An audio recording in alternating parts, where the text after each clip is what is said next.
Do you have habits that are holding you back? And do you have any ideas of creative habits that you want to incorporate or work into your daily routine? Today on Bite Size Creativity, I want to go over the concept of creating simple habits and developing habits for yourself that actually work for you. The main thing that I find with trying to create new habits works into a couple different areas. So you have, first off, to think about what is your most optimal time, the time that you're most awake, most engaged, most ready to work. Everybody can get an extra hour of their day if they decide, hey, you know what? I'm going to wake up an extra hour early today. However, the problem is that not everybody is a morning person. Not everybody is able to get up and be as productive in that first hour. So look at the time that you feel most inspired, most active, most awake, and try to clear out everything else that isn't super important. So for example, if you have an amazing creative window for yourself and you feel alive between 6, 7, 8 o'clock at night, if you look at it and you're doing dishes or you're taking out the trash or doing other tasks, what if you made that your creative time and switched those other tasks to another time during the day to where you didn't need that mental capacity? The other big thing is that people make these habits and they plan them. Everybody creates habits on their very best days. And so they are inspired, they're excited, and they create these huge habits they want to create. Best example is, think about when people want to start working out and start going to the gym. Nobody says, I'm going to start doing a couple push-ups every day. People say, I don't do anything right now, but starting next week, I am going to go to the gym 5 days a week and work out for at least an hour. Everybody wants to go from 0 to 200. Instead of taking these little baby steps, creating something that is small and planning for something that you can do on your worst day, even when you don't feel like doing something. So with that example I just gave you, what if you said, I'm going to do 3 push-ups every day? The first day, you start on your habit, you're on fire, you're great. Instead of doing 3, you do 15. Awesome. The next day, you do about 10. The day after that, you're not feeling too good. You're a little winded, you have a little bit of a cold and you didn't get great sleep. So you only do 3. However, that 3 still gives you a check mark. It still gives you a yes, a win for the day. So what if you started yourself out on that? When you're trying to be more creative in your field and whatever it is you're trying to achieve and the habits that you're trying to make, what if you decided, I'm just going to sketch and scribble for 5 minutes? If it turns into 30 minutes or a half hour, that's awesome. But all I have to do is do at least 5 minutes. I will set my timer and just sit there. Also, what I create doesn't have to be amazing. It can be a bad drawing. It can be a sketch for a piece I'm going to work on in the future. But it just has to be something. So I want to share with you also a few things that I've learned. And these concepts come from reading a few books, both of them. James Clear writing Atomic Habits, as well as, I believe, Simple Habits from B.J. Fogg. The things that they note is, first off, to make sure that you have a trigger or something that's obvious, whether it's an alarm, whether it's connecting it to another habit. Let's say you wanted to start, doing squats or something like that every single day. Well, link it to when you go and get your coffee every morning. While you're waiting for the coffee to brew, you do about 5 squats. Or set an alarm for yourself. And that way, when the alarm goes off, it triggers you to remember to do whatever specific habit you have in mind. Next, try to pair it with something that you are going to enjoy doing. Make it an enjoyable session. Okay? So get your music set up for when you sit down.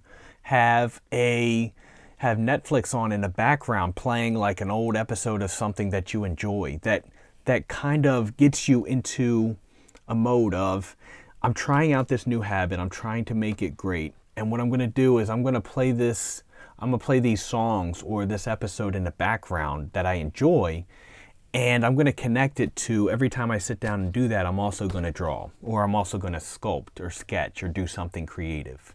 And then one of the biggest things is, again, making it the simplest form. That behavior has got to be something to where you can do it on your worst day. And then after that, make sure that you celebrate your wins. Make sure that you celebrate that you did an awesome job, that you're sticking to it.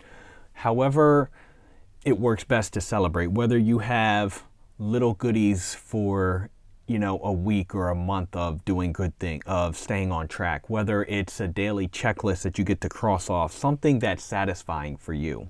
And so I hope what I'm saying here has helped, and I'm going to give you a couple other things, a few last minute things that helped me. One is to set a timer. I always use a timer when I sculpt. It's not so that I rush through things and it's not about trying to get things done fast. It is just that when you set a timer, it kind of triggers you to get started. And if you go into it knowing that, hey, I'm only going to be here for 5 minutes, it's a lot easier to jump in and do it, as opposed to if you were going to have an open-ended session. So for example, is it easier if I ask you to go into that room and draw for 10 minutes? Or is it easier if I asked you to go into the room and draw something? Even though drawing something may consist of only you drawing a smiley face and only taking 2 minutes, the idea behind it, it's a lot easier to take when you know the time block allotted. Same thing goes, here's another even better example. Let's say, can you come work on Saturday? Or can you come into work on Saturday from 12 to 1 for an hour? Two very different images and thoughts come up in your head. The next thing is to set up a specific environment.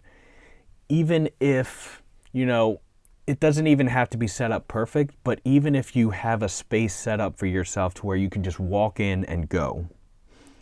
I remember listening to a podcast, and one of the animators on there was saying he used to work at like an Accent music store, and his lunch breaks were a half hour. He lived 5 minutes away, and so he would take his lunch breaks and take 5 minutes to walk back to his house, spend 20 minutes working on an illustration or a new frame, and then 5 minutes back to work.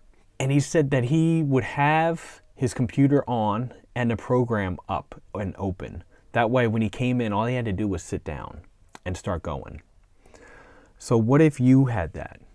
And another thing is, the last thing I have for you is, what if you had a piece to where instead of staring at a blank page or a blank canvas, what if you actually had something started, and when you went in the morning, the next day, whenever it is that you go for your studio time, you had something to continue on. You didn't have to think of a new idea. You already had a plan to go in and create. I've heard this from writers who will say they would stop in the middle of a thought or in the middle of a paragraph. That way, the next day, they're not trying to start from scratch or start a new chapter. They are continuing on, which will get them into the flow of writing and will just make it a lot easier to keep going. You're not starting from a stop.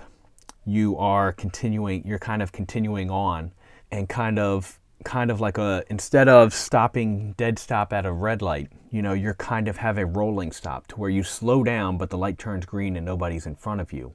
And it just makes it easier to kind of take off and keep going. So hopefully you guys have enjoyed this. Please let me know in the comments if there is any questions or if there's anything special that works for you guys, and if you guys employ any of these. And because I just said that, I also want you to think about the fact that habits and everything I said here is going to be very personal. Some of these things will not work for you, and some of them will. So I want you guys to take everything I said in, Put it through your own filter. Think about what works for you. Actually give it a try and keep what works for you and kind of mold it into your own system and then scrap the rest. That's what always works the best. We got to find what works in your personal life and situation. So go out there, have fun, and be creative.